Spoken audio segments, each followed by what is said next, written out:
This story revolves around a billionaire driven by a deep personal desire to preserve his legacy, striking a deal with a humble woman to bear his child. But the twist will leave you speechless. Drop a comment below telling us where you're watching, from and which emoji you'd use to describe this beautiful and heartwarming tale. The hum of Manhattan never quite reached the Starlight Diner, a modest establishment tucked away on a quiet corner of Brooklyn's Flatbush Avenue. Its neon sign flickered in the early morning light, casting a warm, nostalgic glow over the cracked sidewalk. Inside, the air smelled of fresh coffee, sizzling bacon, and the faint tang of cleaning solution. The diner was a relic of a bygone era, its red vinyl booths worn but clean, its jukebox occasionally spitting out a scratchy tune from the 80s. For Benjamin Caldwell, a billionaire whose name was synonymous with cutting-edge technology, this place was an anomaly, a sanctuary from the polished, sterile world he dominated. Benjamin, at 50, was a man of sharp contrasts. His tailored suits, always charcoal or navy, spoke of his wealth, but his eyes carried a weight that no amount of money could lighten. As the CEO of Caldwell Tech Industries, he had built an empire from the ground up, revolutionizing artificial intelligence and securing his place among New York's elite. His penthouse in Manhattan's Upper East Side overlooked Central Park, a sprawling monument to his success. Yet, despite the accolades and the zeros in his bank account, Benjamin was alone. No wife, no children, no family to speak of. The absence of a legacy gnawed at him, a quiet ache that grew louder with each passing year. He first noticed Hannah Whitmore on a chilly October morning. The Starlight Diner was his escape, a place where he could sit unnoticed, just another customer sipping black coffee. Hannah, with her chestnut hair tied back in a loose ponytail and her apron slightly frayed at the edges, moved through the diner with an effortless grace. She was in her early 30s, her hazel eyes bright despite the long hours she clearly worked. Her smile, warm and genuine, seemed to light up the room even when she was balancing a tray of plates or dodging a grumpy customer's complaints. Benjamin watched her from his usual corner booth, his laptop open but untouched, his coffee growing cold. There was something about Hannah that drew him in. Maybe it was the way she bantered with the regulars, her laughter cutting through the diner's hum like a melody. Or perhaps it was the quiet dignity in her movements, the way she carried herself despite the weight of a life that wasn't easy.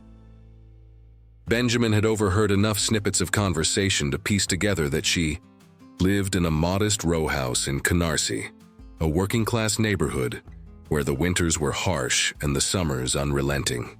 She wasn't destitute, but the lines on her face told a story of scraping by, of making ends meet in a city that didn't always care.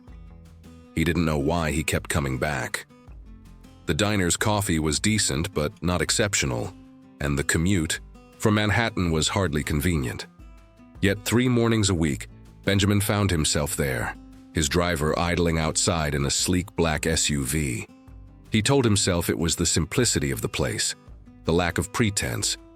But deep down, he knew it was Hannah. She was a puzzle, a contradiction, a woman who seemed both grounded and untethered, like she was holding on to something precious but fragile. One morning, as the first snow of the season dusted the streets, Benjamin watched Hannah refill his coffee with a smile that felt personal, not just professional. "You must really love our coffee," she teased, her voice carrying a faint Brooklyn accent. "Or is it the ambiance?" Benjamin chuckled, a rare sound that surprised even him. "Maybe it's the company," he replied, his tone lighter than usual. Hannah raised an eyebrow, amused, before moving to the next table. That brief exchange lingered in his mind, replaying as he stared out the diner's window at the snowflakes melting on the pavement. It was then that the idea began to take shape, a reckless, audacious idea that would change everything. Benjamin had been grappling with his legacy for years. His company was his monument, but monuments crumbled without someone to carry them forward. He had no heirs, no one to inherit the empire he'd built.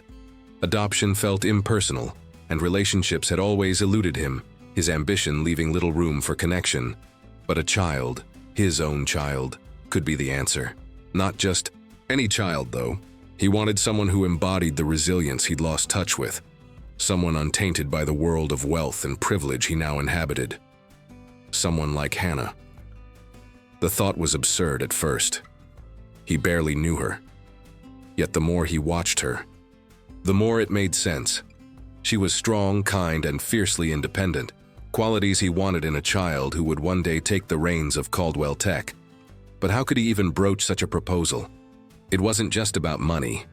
It was about trust, about finding someone who wouldn't exploit the situation.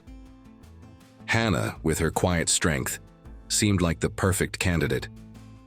Over the next few weeks, Benjamin became a fixture at the diner, arriving earlier, staying longer.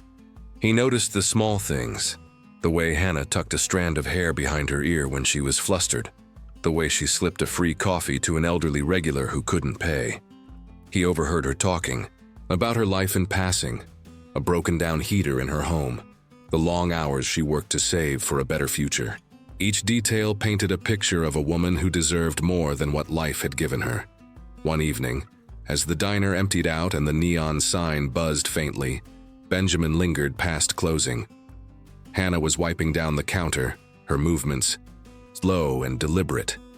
He cleared his throat, his heart pounding in a way it hadn't in years. "Hannah," he began, his voice steady but laced with nerves. "Can we talk? Somewhere private?" She looked up, surprised but curious, and nodded. They stepped into the small break room behind the kitchen, the air thick with the scent of grease and coffee grounds. Benjamin hesitated, then spoke. "I have a proposition for you. It's unconventional, but it could change your life." Hannah's eyes narrowed slightly, wary but intrigued. "What kind of proposition?"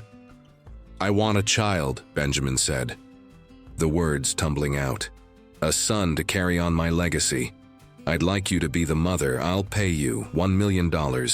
You'd have the baby and then you'd walk away." The silence that followed was deafening. Hannah's expression shifted from confusion to disbelief, her hand tightening around the rag she held. "You're serious?" she asked, her voice barely above a whisper. "Completely," Benjamin replied, meeting her gaze. "Think about it.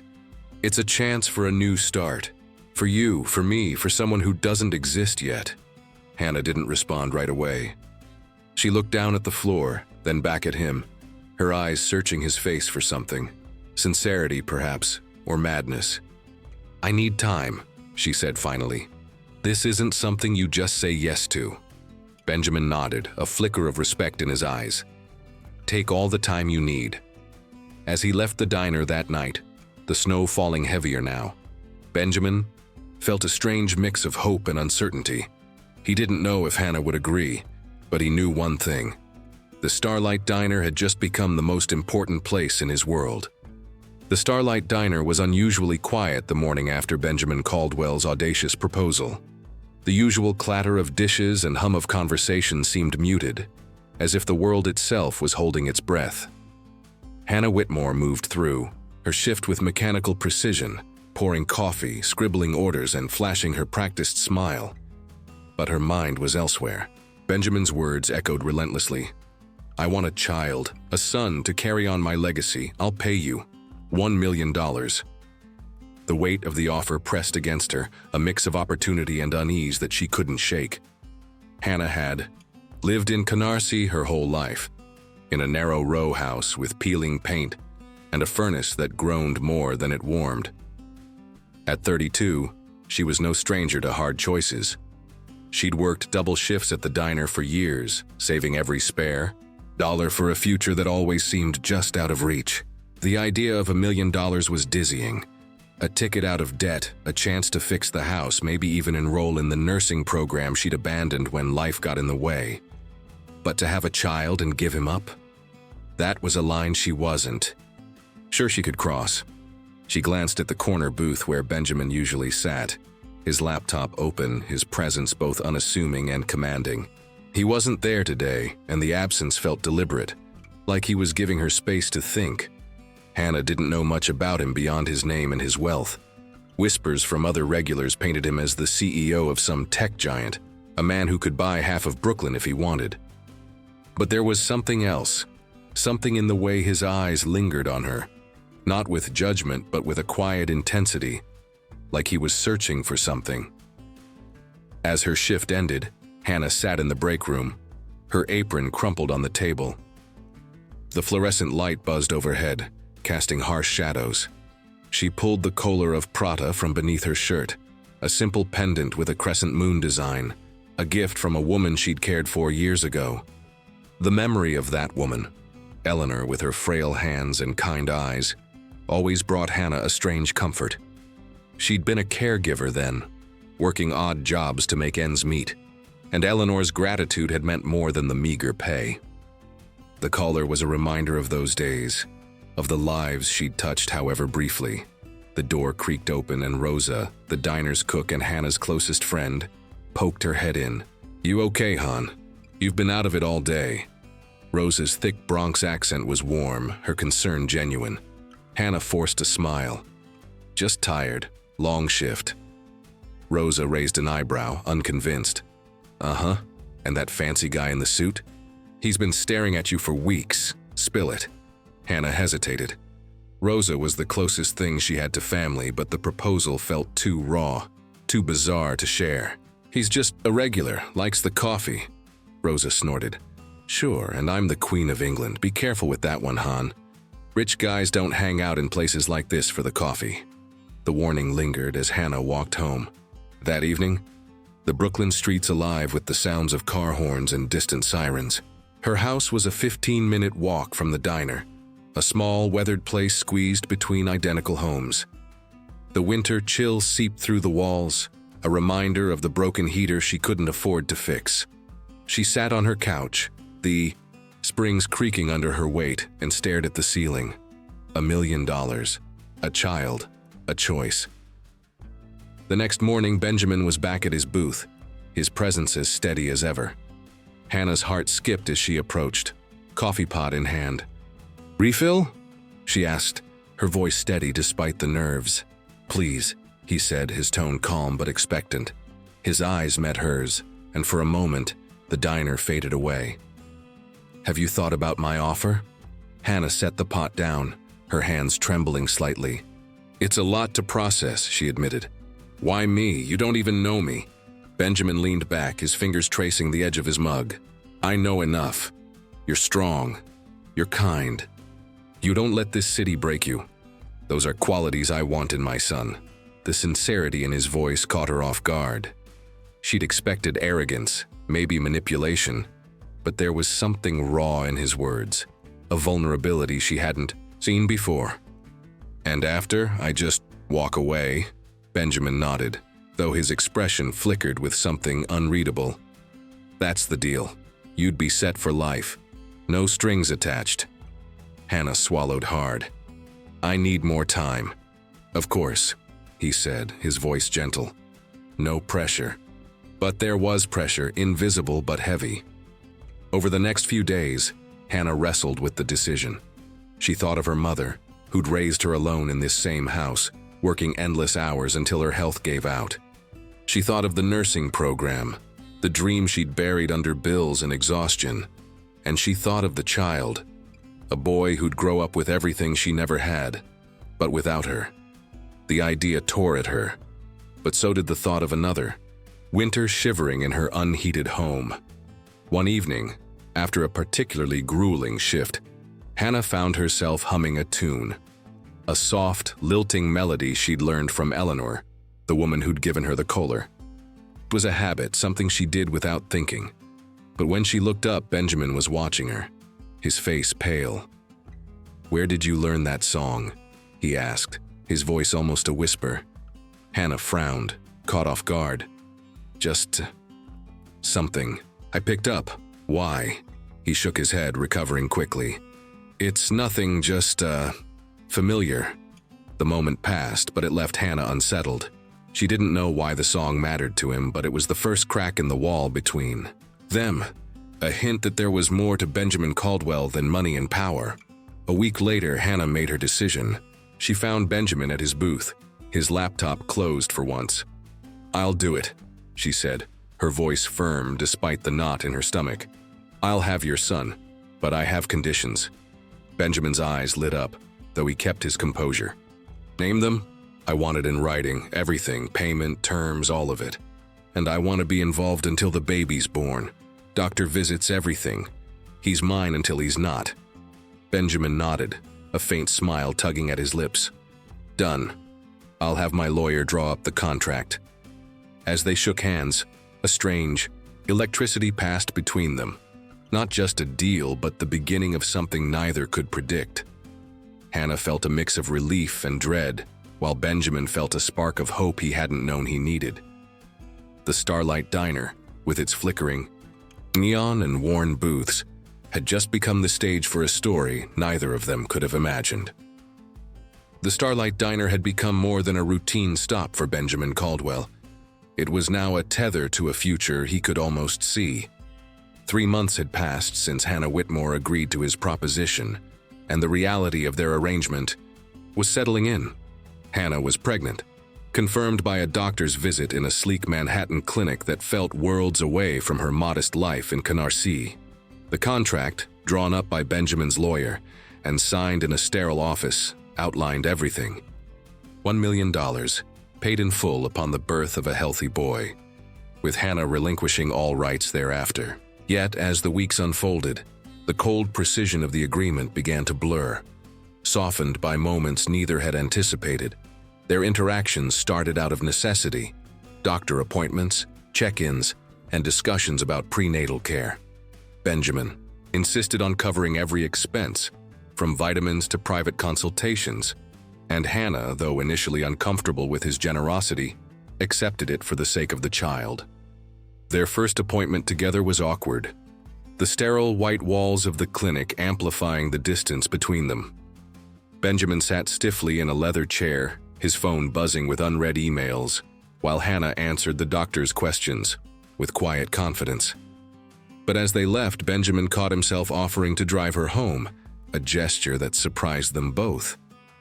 "You don't have to," Hannah said, pulling her coat tighter against the February chill. "The subway's fine."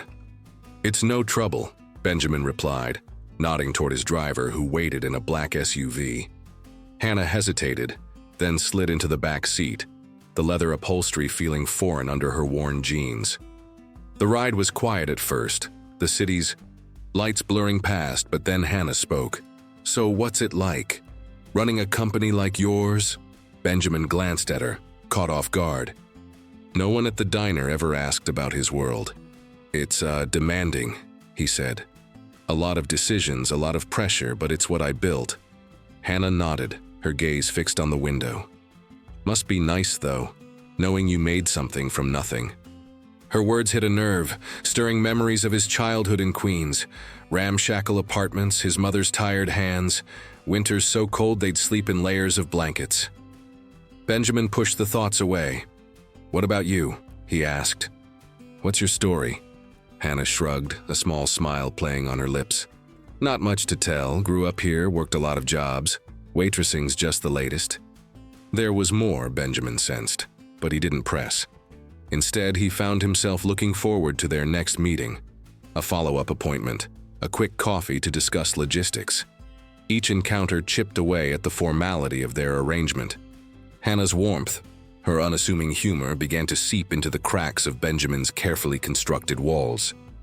He noticed the way she tucked a strand of chestnut hair behind her ear when she was nervous, the way her hazel eyes lit up when she talked about small things, like the stray cat she fed behind her house. One afternoon, as they sat in the diner after hours, Hannah hummed a tune while sorting receipts. It was soft, almost absent-minded, a lilting melody that stopped Benjamin cold. His coffee mug paused halfway to his lips, his heart thudding. The song was one his mother used to sing, a lullaby from his childhood, its notes etched into his memory, like a scar. "Where did you learn that?" he asked, his voice sharper than intended. Hannah looked up, startled. "Oh, just something I picked up a while back." "Why?" Benjamin shook his head, forcing a smile. "It's nothing, just reminds me of someone." But it wasn't nothing. The melody lingered, haunting him as he drove back to Manhattan. That night in his penthouse, he sat by the floor-to-ceiling windows, the city sprawling below, and tried to place the feeling. His mother, Eleanor, had sung that song to him in their cramped Queens apartment, her voice a balm against the world's harshness. She died when he was in his 20s, her lungs ravaged by a chronic illness brought on by years of living in a drafty, unheated home. The guilt of leaving her behind, chasing his ambitions, was a weight he'd never shed. The next clue came a week later, during another appointment. Hannah reached for her bag, and her silver crescent moon pendant slipped from her collar. Benjamin's breath caught. It was identical to the one his mother had worn, a cheap trinket she'd cherished despite its simplicity. "Nice necklace," he said, his voice carefully neutral. "Where'd you get it?" Hannah touched the pendant, her fingers lingering.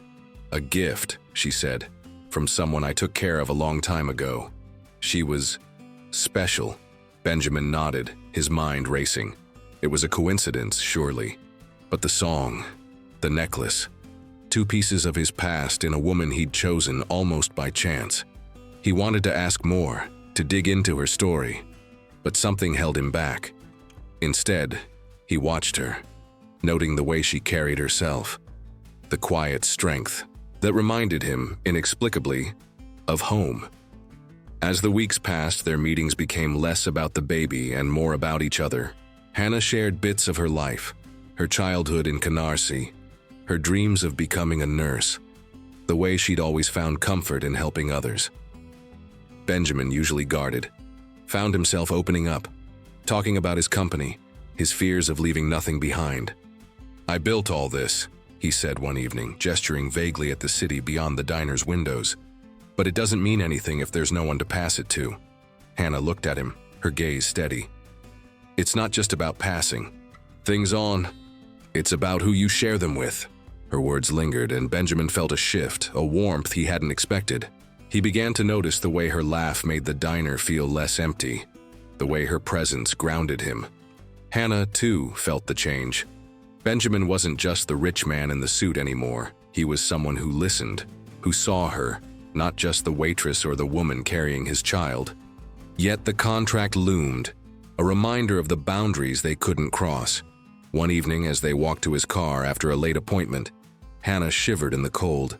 Without thinking, Benjamin draped his coat over her shoulders. She looked at him surprised, and for a moment their eyes locked, the air between them charged with something unspoken. "Thanks," she murmured, pulling the coat tighter. "Any time," Benjamin said, and he meant it. As he drove away, the city lights blurring into streaks of gold, Benjamin couldn't shake the feeling that Hannah was more than a means to an Dries, the song, the necklace, her quiet resilience. They were threads in a tapestry he couldn't yet see. And Hannah, unaware of the connections forming, felt a flicker of hope that maybe, just maybe, this deal was about more than money. The New York sky was gray, heavy with the promise of snow, as Benjamin Caldwell drove across the Brooklyn Bridge, back to his gleaming world in Manhattan. The soft hum of the SUV's engine felt distant, drowned out by the thoughts swirling in his mind. The melody Hannah hummed at the Starlight Diner and the silver crescent moon pendant continued to haunt him, like echoes of a past he had buried long ago. Each encounter with Hannah, each conversation, seemed to unearth something he wasn't ready to face. Still, he couldn't pull away. Benjamin, at 50, was a man who had conquered everything, or almost everything. His company, Caldwell Tech Industries, was a titan in the tech world, with glass-walled offices dominating Manhattan's skyline. But sitting in his penthouse overlooking Central Park, he felt small. The memory of his childhood in Queens, in a cramped apartment with windows that rattled in the harsh winters, never left him. His mother, Eleanor, was the heart of that home. She worked as a seamstress, her calloused hands moving with precision over cheap fabrics while humming a soft melody to soothe Benjamin on cold nights. But the cold was relentless. The house, without proper heating, left Eleanor coughing, a cough that started light but turned into a chronic lung disease that consumed her. When she died, Benjamin was in his early 20s, already distant, building his fortune. He wasn't there to hold her hand, and that guilt followed him like a shadow. Meanwhile, in Brooklyn, Hannah Whitmore cleaned the tables at the Starlight Diner after a long shift. The pregnancy, now in its 4th month, was beginning to show a slight curve under her apron. She felt the weight of the agreement with Benjamin, not just the physical weight of the baby, but the emotional weight of knowing that in a few months she would hand over the child and move on. $1 million was a promise of freedom, but also a chain binding her to a decision that still made her hesitate. Yet, the moments with Benjamin were changing something within her. He was no longer just the wealthy man in the corner of the diner. There was a humanity in him, a vulnerability that appeared in fleeting glances or unexpected questions. On a cold afternoon, after a doctor's appointment, they sat in the Starlight Diner to discuss the next steps. The restaurant was nearly empty, the smell of coffee mingling with the sound of an old song on the jukebox. Hannah, exhausted, let slip a story from her past. "I wasn't always a waitress," she said, fiddling with the silver pendant hanging from her neck. "For a while I worked as a caregiver, mostly elderly people. It was tiring, but I don't know, it made me feel useful." Benjamin, who was scrolling through a report on his phone, looked up. "Caregiver? What was that like?" Hannah shrugged, a nostalgic smile on her lips. "I helped with daily stuff, medication, meals, sometimes just company. There was one lady years ago who was special. She gave me this necklace." She touched the crescent moon pendant, and Benjamin felt a tightness in his chest. He tried to keep his voice neutral. "Did she tell you stories?" "Sometimes," Hannah replied. "She talked about a son who had left. I think she missed him a lot, but she was private, didn't say much." Benjamin swallowed hard, his heart racing. He wanted to ask the woman's name, but something held him back. Fear, perhaps, of confirming what his mind already suspected. Instead, he changed the subject. "Have you ever thought about going back to that, caring for people?" Hannah laughed, a light sound that echoed in the empty restaurant. "I'd love to. I always dreamed of being a nurse, but life, you know. Money, time, everything gets in the way." Benjamin nodded, but his mind was elsewhere. He was thinking of Eleanor, how she died alone in a public hospital while he was busy closing his first big deal. The guilt was an old companion, but the coincidences with Hannah, the song, the necklace were making it unbearable. He needed to know more, but how? Asking directly felt invasive, and Hannah didn't seem like the type to reveal everything easily. In the days that followed, Benjamin started paying closer attention. He noticed the little things, the way Hannah helped an elderly customer stand up, the patience with which she listened to Rosa, the diner's cook, tell her stories. There was a natural kindness in her, a strength that didn't come from money or status, but from something deeper. He found himself comparing her to his mother, who had that same ability to make people feel seen. It was a dangerous comparison, because each similarity fueled his suspicions. One night, as they walked to Benjamin's car after another appointment, Hannah began humming that same melody again. It was almost unconscious, a habit she didn't even notice. Benjamin stopped in the middle of the sidewalk, the cold wind cutting his face. "That song," he said, his voice hoarse. "You told me where you learned it, but why is it so important to you?" Hannah looked surprised, pausing to think. "I don't know. I guess it reminds me of home, of good things. The lady who gave me the necklace used to sing it. She said it was her son's song." Benjamin felt the ground slip from under him. He wanted to ask more, demand answers, but rationality held him back. It was a coincidence, nothing more. Lots of people had similar necklaces. Lots of mothers sang songs to their children. But the seed of doubt was already planted, growing with each passing day. Meanwhile, Hannah was starting to see Benjamin in a new light. He was attentive, in a way she hadn't expected. He asked about the baby, but also about her dreams, her struggles. When she mentioned the broken heater in her house, he insisted on sending someone to fix it, not taking no for an answer. "It's for the baby," he said, but there was something more in his eyes, a concern that felt personal. As the pregnancy progressed, their relationship shifted. It was no longer just a contract. There was respect, maybe even the beginnings of a friendship. But for Benjamin, the coincidences were piling up, each one like a thread pulled from a skein he wasn't sure he wanted to unravel.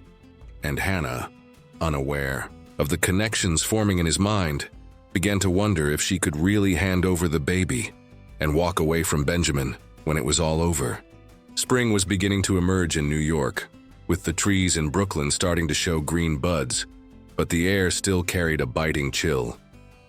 At the Starlight Diner, Hannah Whitmore wiped down the counter with automatic movements, her mind wandering between the weight of her pregnancy, now in its 5th month, and the increasingly frequent interactions with Benjamin Caldwell.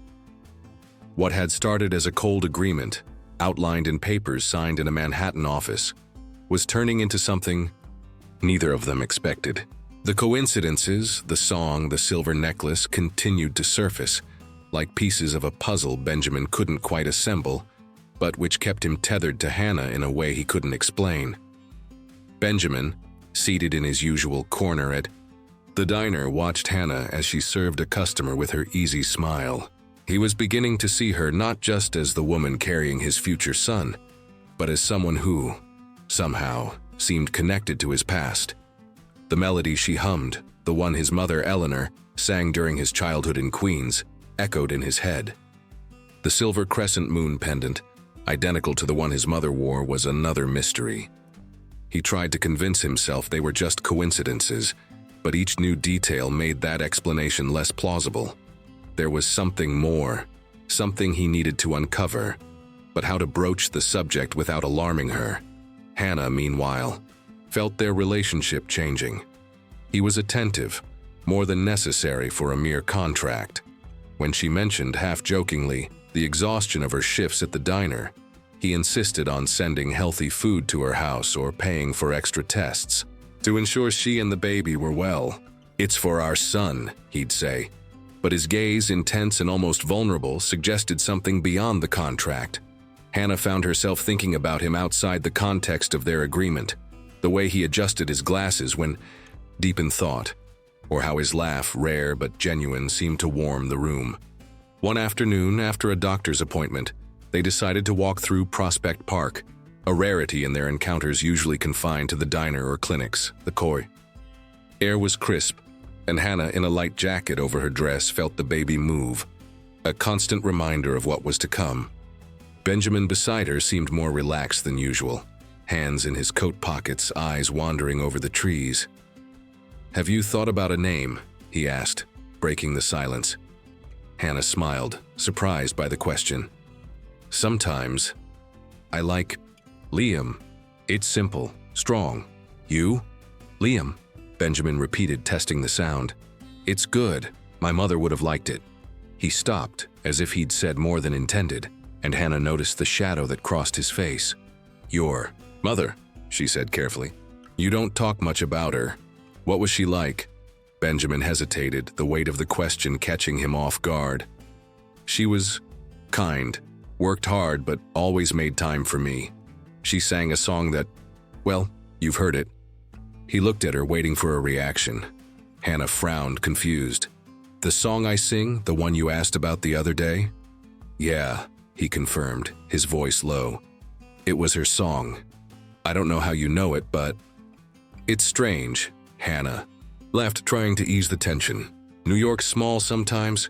Maybe we heard the same old radio." But even as she said it, she felt a twinge of curiosity. There was something in Benjamin's expression, a mix of hope and fear, that intrigued her. Days later, at the diner, another coincidence emerged. Hannah, while organizing a shelf, let the silver necklace slip from her collar, and the pendant gleamed under the restaurant's light. Benjamin, who was reviewing papers, looked up and froze. "That necklace," he said, his voice almost a whisper. "You said a lady gave it to you. What was she like?" Hannah, surprised by the intensity of the question, thought for a moment.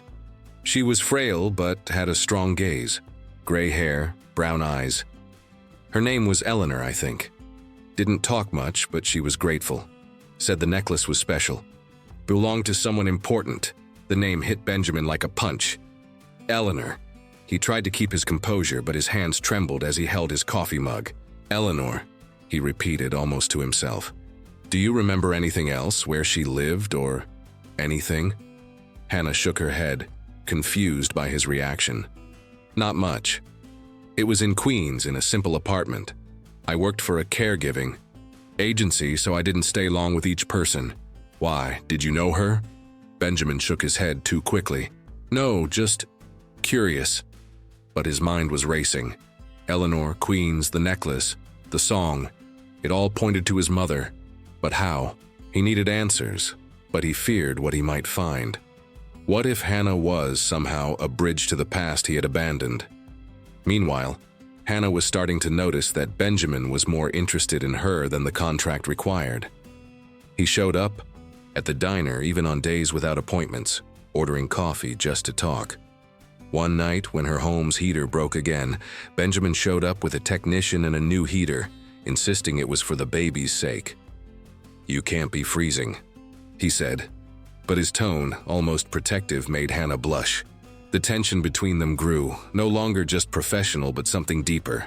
Hannah found herself looking forward to their moments together, to the conversations that went beyond the baby. Benjamin, meanwhile, wrestled with the guilt the coincidences brought up. Each detail, the song, the necklace, the name Eleanor, was like a rope pulling him back to Queens, to a life he had left behind. He began to investigate discreetly, asking his assistant to check records of caregivers in Queens from 10 years ago, without mentioning Hannah. He didn't want to scare her or himself. As they walked back to the car after another appointment, Hannah hummed the melody again, almost without noticing. Benjamin stopped, his heart racing. "Have you ever thought," he said hesitantly, "that maybe we have more in common than it seems?" Hannah looked at him, intrigued. "What do you mean?" "I don't know," he replied, his eyes fixed on hers. "But it feels like fate has a funny way of bringing people together." Those words stayed with Hannah, planting a seed of curiosity. She didn't know what Benjamin meant, but for the first time she felt that their agreement was just the beginning of something much bigger. Summer arrived in New York with a heat wave that made the Brooklyn asphalt shimmer under the sun. At the Starlight Diner, the ceiling fan spun lazily, offering little relief from the stifling air. Hannah Whitmore, now in her 8th month of pregnancy, moved with deliberate care, the weight of the baby evident in every step. The agreement with Benjamin Caldwell, once a cold and distant transaction, had transformed into something more complex, interwoven with moments of connection neither had expected. The coincidences, the melody Hannah hummed, the silver crescent moon pendant continued to torment Benjamin, pulling him back to memories of his mother, Eleanor, and a guilt he had never overcome. The past few months had been a delicate dance between Hannah and Benjamin. Doctor's appointments, once mere formalities, became opportunities for longer conversations, sometimes about the baby, sometimes about nothing in particular. Hannah shared stories of the neighborhood where she grew up, Canarsie, with its cramped houses and noisy neighbors, while Benjamin, in rare moments of openness, offered glimpses of his childhood in Queens. He spoke little, but each word seemed laden with a weight Hannah didn't fully understand. She noticed the way he hesitated when mentioning his mother, as if each reference hurt. One night, while closing the diner, Hannah found an old photo that had fallen from her pocket, a faded image of herself with the elderly woman who had given her the silver necklace, Eleanor. She smiled as she looked at the photo, remembering that woman's kindness. Eleanor had been one of her last clients as a caregiver, a frail woman who, despite her pain, always found strength to tell stories or sing a soft melody. Hannah tucked the photo away, unaware that at that very moment, Benjamin was in his Manhattan office poring over old records his assistant had obtained about caregiving agencies in Queens. The truth was drawing closer, but it wasn't yet clear. Benjamin had discovered that a local agency had employed a young woman named Hannah Whitmore about 10 years ago, but he wasn't certain it was the same Hannah. The name, the necklace, the song, everything aligned, but he resisted believing. How could it be? How could fate have brought the woman who cared for his mother to him years later, in such an unlikely agreement. He needed more proof, but he feared what confirmation might mean. Liam's birth came earlier than expected. On a sweltering August morning, Hannah felt the first contractions while setting tables at the diner. Rosa, the cook, insisted on calling an ambulance, but Hannah, stubborn, called Benjamin first. He was in a meeting in downtown Manhattan when the phone rang, and upon hearing her voice, calm but tense, he dropped everything. "I'm on my way," he said, his heart racing not just from the moment's anxiety, but from something deeper, something he still couldn't name. At the hospital, time seemed to drag and fly all at once. Benjamin stayed by Hannah's side, holding her hand as she endured the pains of labor. He was struck by her strength, by the way she maintained her composure even under pressure. "Have you done this before?" he joked, trying to ease the tension. And Hannah, between contractions, managed a laugh. "No, but I'm good at improvising." When Liam was born, the baby's cry filled the room, a sound that brought tears to Hannah's eyes and a lump to Benjamin's throat. The boy was small but perfect, with eyes that seemed to carry a precocious wisdom. Hannah, exhausted, held him for a moment before the nurse took him for initial care. It was then that she took the silver necklace, which she had removed during labor, and placed it carefully beside Liam's crib as a gesture of protection. Benjamin, watching closely, felt the world stop. The silver necklace, with its crescent moon pendant, gleamed under the hospital's fluorescent light, identical to the one his mother wore. He stepped closer, his heart pounding so hard it seemed to echo in his chest. "Hannah," he said, his voice hoarse, "that necklace, you said a woman gave it to you, Eleanor, right?" Hannah, still catching her breath, nodded. "Yes, why? You're acting strange." Benjamin hesitated, the words caught in his throat. "I need to know more. About her. Where you met her, what she said." Hannah frowned, confused by his urgency. "She was just a client, Benjamin. I cared for her in Queens, in an old apartment. She was sick with lung problems. I helped with her meds, food, sometimes just talked. She gave me the necklace before she died. Said it was for me to remember her." Hannah's words hit like thunder. Benjamin felt the ground slip from under him. "Sick lungs," he murmured, almost to himself. He remembered his mother, Eleanor, coughing on cold Queens nights, the sound muffled by the apartment's thin walls. He hadn't been there when she died, but now, looking at Hannah, he realized she had been. Hannah, unknowingly, had been the last person to bring comfort to his mother. "You knew her?" Hannah asked, her eyes wide, catching the raw emotion on his face. Benjamin took a deep breath, trying to steady himself. "I think so. The woman you cared for was my mother." The silence that followed was heavy, laden with revelations. Hannah covered her mouth with her hand, shocked. "Your mother? How is that possible?" "I don't know," Benjamin admitted, his eyes fixed on the necklace beside Liam. "But that necklace, that song, it can't be a coincidence. You were with her. You gave her something I couldn't." Hannah shook her head, tears starting to form. "I didn't know, Benjamin. I had no idea who you were." They sat in silence, looking at Liam, who slept peacefully in his crib. The baby, still so small, was already a link between them. But now there was something more, a connection forged by the past, by the woman both had in different ways loved. Benjamin felt years of guilt mingle with an unexpected gratitude, while Hannah tried to process the revelation. The agreement, the money, all seemed secondary now. What mattered was what had brought them together, not just Liam, but Eleanor, and the fate that seemed to have conspired to cross their paths in a moment that would change their lives forever. The hospital room was quiet, except for the soft hum of machines and the gentle breathing of Liam, who slept in his crib. The fluorescent light cast soft shadows over the silver crescent moon pendant, carefully placed beside the baby.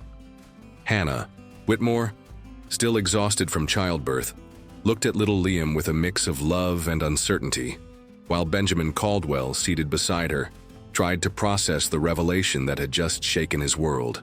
The woman Hannah had cared for years ago, Eleanor, was his mother. The weight of this discovery hung between them, an invisible thread connecting them in a way neither could have imagined. Hannah broke the silence first, her voice hesitant. "How can this be true, Benjamin? I mean, I cared for your mother, but I never knew who you were. How does fate do something like this?" Her eyes, glistening with unshed tears, searched his, looking for answers neither of them had.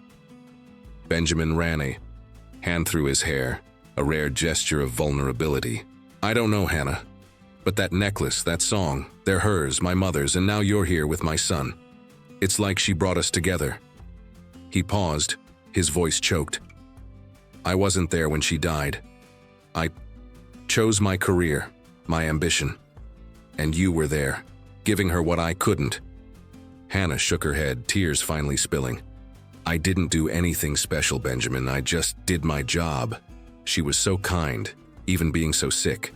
She talked about you sometimes, you know. Not by name, but she said she had a son who was out there, conquering the world. She was proud, even if it hurt." Those words hit Benjamin like a knife. He stood, walking to the hospital window, where the city of New York stretched out under a darkening sky. He thought of the cold nights in Queens, in the apartment where his mother's cough echoed through thin walls, worsened by the lack of proper heating. Eleanor never complained, but Benjamin, even as a young boy, saw the toll poverty took on her. When he left that world behind, building Caldwell Tech Industries, he thought he was doing the right thing, creating something that would make her proud. But now, knowing Hannah had been the last person to hold his mother's hand, he felt only regret. "I should have been there," he murmured, more to himself than to Hannah. "I should have gone back." Hannah, still in the hospital bed, reached out, an instinctive gesture. "You can't change the past, Benjamin, but she knew you. Loved her, she told me that, even without knowing who I was." He turned to her, his eyes wet. "What did she say? Exactly, what did she say?" Hannah thought for a moment, the memory coming back in fragments. "She said her son had gone off to build something great, but she hoped he'd find peace. She wanted him to know it was okay, that she understood.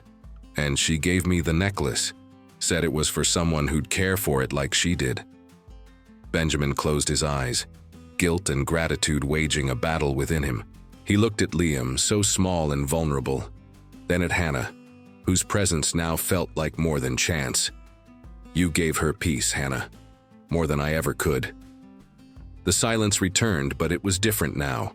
Not heavy, but filled with a due understanding. Hannah, still processing the revelation, felt the weight of the contract begin to crumble. The original agreement, $1 million to hand over the baby and move on, seemed distant, almost irrelevant.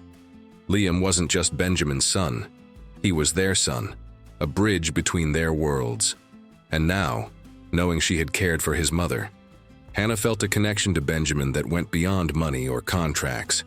In the days that followed, while Hannah recovered in the hospital, Benjamin didn't leave her side. He brought flowers, coffee from the Starlight Diner, even a small stuffed animal for Liam, gestures that surprised Hannah with their simplicity. They talked more openly now, as if the revelation had broken down a barrier. Benjamin shared stories of his childhood, how Eleanor taught him to dream big even when they had nothing. Hannah, in turn, shared more about her days as a caregiver, how Eleanor inspired her with her strength, even in her final moments. One afternoon, while Hannah nursed Liam, Benjamin picked up the silver necklace from the crib, holding it up to the light.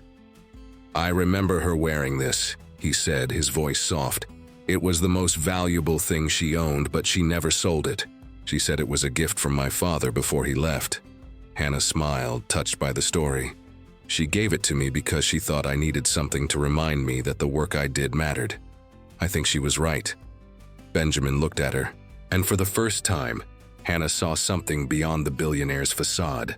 There was tenderness in his eyes, a vulnerability that made her want to reach out. "Hannah," he said, hesitating, "I don't know what this all means, but I don't want you to just walk away when this is over. Not after everything." Hannah's heart raced. She knew what the contract said, but she also felt something bigger was happening. "I don't know either, Benjamin. But Liam, He's ours. And now, knowing about your mother, it feels like all of this was meant to bring us here." That night, as Hannah slept, Benjamin stayed by Liam's crib, watching the baby. He thought about fate, how it had led him from the Starlight Diner to this moment. The necklace, the song, Hannah. It all felt like part of a larger plan orchestrated by a woman he couldn't save, but who somehow was guiding him now. He knew he couldn't change the past, but maybe he could build a different future. With Liam, with Hannah. When Hannah woke, she found Benjamin still there, holding Liam's tiny hand. She smiled, a warmth growing in her chest. "You don't have to stay here all night," she said, her voice soft. "I want to," he replied, and there was something in his tone that made Hannah blush. It was no longer just about the baby or the contract. It was about them, about the possibility of something new, something neither dared to name yet, but that was already blossoming, like the trees in Prospect Park in the spring. Autumn painted New York with vibrant shades of orange and gold, the leaves falling gently onto the streets of Manhattan. Hannah Whitmore pushed Liam's stroller through Central Park, the baby gurgling happily, his brown eyes shining under the faint September sun. 3 months had passed since Liam's birth, and Hannah's life had changed in ways she never imagined. After leaving the hospital, Benjamin Caldwell had insisted that she and Liam move into his penthouse on the Upper East Side, at least temporarily. "It's better for the baby," he said, with a conviction that brooked no refusal. Hannah, still, reeling from the revelation that she had cared for Benjamin's mother, Eleanor agreed, settling into the guest room, a space larger than her entire old house in Canarsie. Benjamin's penthouse was a world apart, floor-to-ceiling windows overlooking Central Park, sleek furniture, and a silence that contrasted with the constant noise of Brooklyn. At first, Hannah felt like an intruder, her simple belongings out of place amid such luxury. But Benjamin made a point of making her comfortable, filling the guest room with items for Liam. A polished wooden crib, toys, even a rocking chair for Hannah. "You don't have to go back to Canarsie," he said one night as they drank coffee in the spacious kitchen. "Stay as long as you need. For Liam." The revelation about Eleanor had transformed their agreement. The contract, $1 million in exchange for Liam and Hannah's departure, now seemed like a relic from another life. The connection forged by the past, by the woman they had both loved in different ways, made it impossible to maintain. The agreement's coldness. Benjamin didn't push, but his actions spoke volumes. He showed up with supplies for Liam, coffee from the Starlight Diner, and even books on healthcare, knowing Hannah's dream of becoming a nurse. "You said you wanted this," he mentioned, leaving a stack of books on her nightstand. "Maybe it's a start." Hannah, initially surprised by the attention, began to realize that Benjamin wasn't just fulfilling a father's role.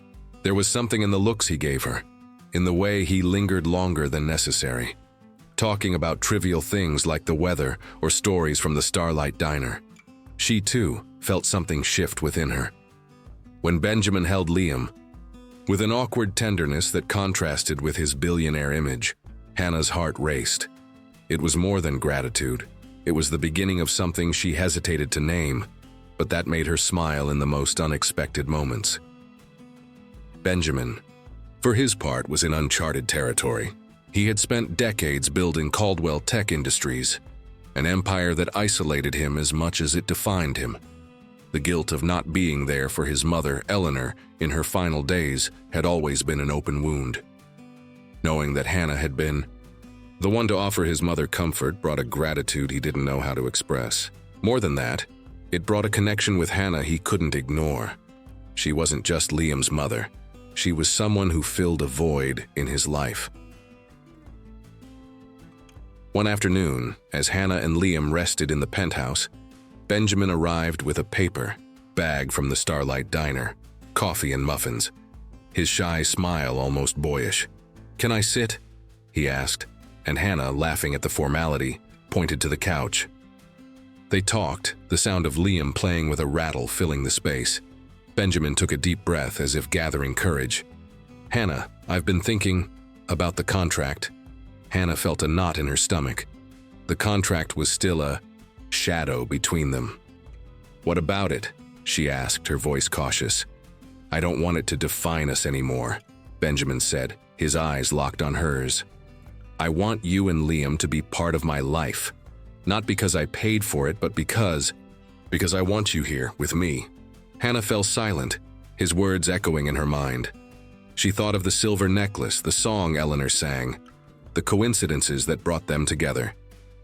"Are you saying you want to change the agreement?" she asked, trying to understand. "No," Benjamin replied, leaning forward. "I'm saying I want to tear up the agreement. Liam is our son, Hannah, and I care about you more than I expected." Hannah's heart raced. She looked at Liam, laughing in his stroller, then at Benjamin, whose eyes held a vulnerability she had never seen before. "Benjamin, I care about you too," she admitted, her voice trembling. "But this is crazy, isn't it? You're who you are, and I'm just me." Benjamin laughed, a light sound that eased the tension. "You're not just anything, Hannah. You're the woman who brought peace to my mother, who's raising our son with so much love. You're more than I deserve." His words touched something deep in Hannah. She thought of her life in Canarsie, the years of struggle, the dreams deferred. And now here was Benjamin, offering a future, not just for Liam, but for her. Not as a transaction, but as a choice. In the months that followed, their relationship blossomed. The guest room ceased to be Hannah's space. She and Benjamin began to share more than just responsibility for Liam. Nights of conversation turned into gentle touches, lingering glances, until, one quiet evening, Benjamin kissed her, a gesture that sealed what they both already felt. Hannah, hesitant at first, let herself be swept up by the love growing between them. Benjamin encouraged Hannah to pursue her dream of becoming a nurse, enrolling her in a program in Manhattan. He supported her, caring for Liam on nights when she studied, and celebrated her every small victory. Hannah brought lightness to Benjamin's life, taking him to the Starlight Diner for dinners with Rosa, who teased that they were New York's most unlikely couple. A year after Liam's birth, on an autumn afternoon, Benjamin and Hannah married in a simple ceremony in Central Park, under a tree draped in golden leaves, with Liam in Rosa's arms and a few friends from the diner as witnesses. They exchanged vows. "You gave me a family," Benjamin said, his eyes shining. "And I promise to give you the world." Hannah smiled, squeezing his hand. "I just want you and Liam, that's my world." As the leaves fell, Hannah and Benjamin walked through the park, Liam between them, their hands intertwined. New York, with its contrasts between opulence and simplicity, was the perfect backdrop for their story. A story of coincidences, redemption, and a love that bloomed where it was least expected. Wow, what an emotional journey we just went on with the heir of the past. Thank you so much for watching this heartfelt story of love, redemption, and destiny. Now I want to hear from you. Drop a comment below and tell me, what was your favorite moment in Hannah and Benjamin's story? Was it the shocking revelation about Eleanor, their beautiful wedding in Central Park, or something else? Also, pick an emoji that captures the vibe of this story for you. Don't forget to hit that like button. Share this video with someone who loves emotional stories as much as you do, and subscribe for more tear-jerking tales. Your support means the world, and I can't wait to read your thoughts.